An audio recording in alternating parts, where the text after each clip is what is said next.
What up, YouTube? It's your boy Ryo coming at you again with another one. This one's about the HSD Coilovers.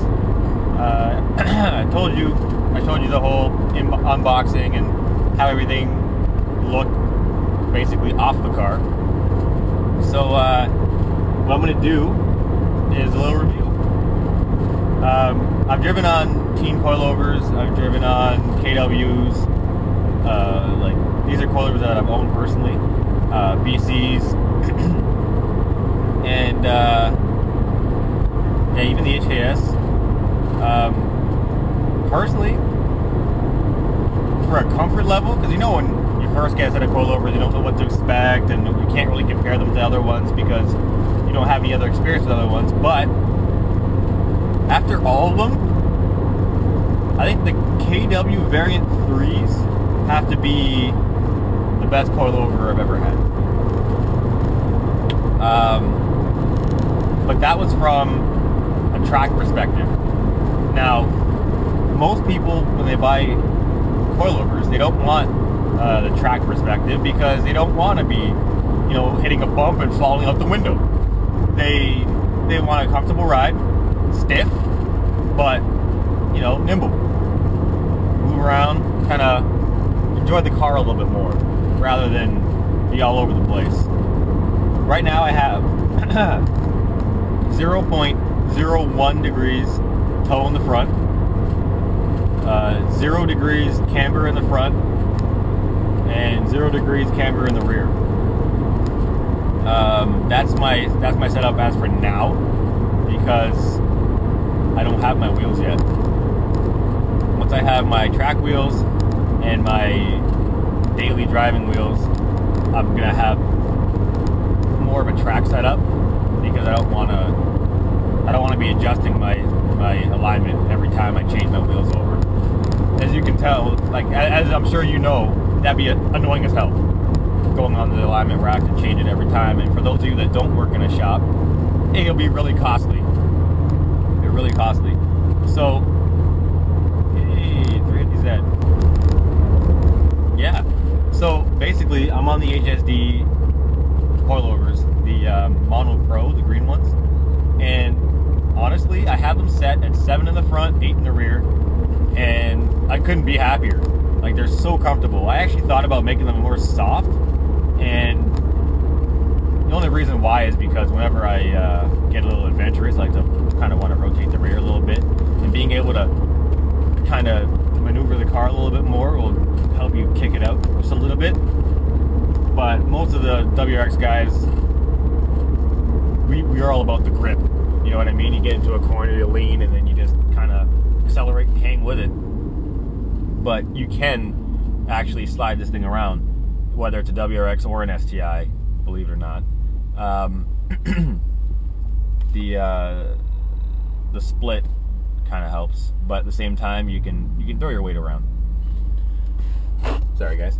Okay, so the first impression I had of the coilovers was actually, what the hell? Because I bought them, I put them on, and that night, as I was driving home, like when I got off the alignment rack and was ready to go home, it snowed. It snowed so bad. There was like 5 or 6 inches of snow on the ground, and I went through an intersection sideways with complete control. I absolutely loved it. I was not nervous at all.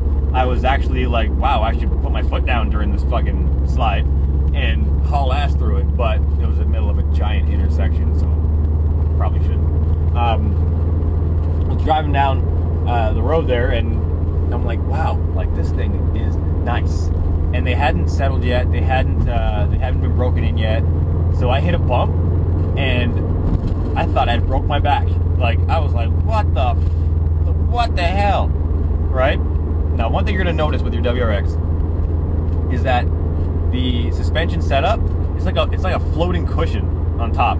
Okay, so coilovers are usually pillow ball mount, and they're solid pillow ball mounts. So you hit a bump and you feel everything. You hear everything your tires are doing. You hear everything your brakes are doing, and it's annoying to me. I don't know if you can hear the car right now.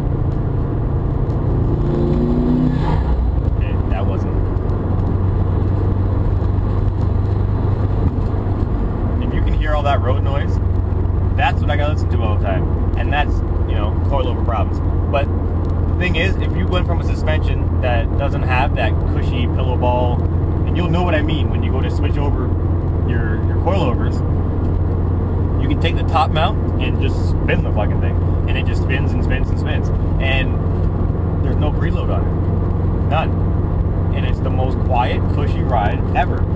Now, is that the best for response? Probably not.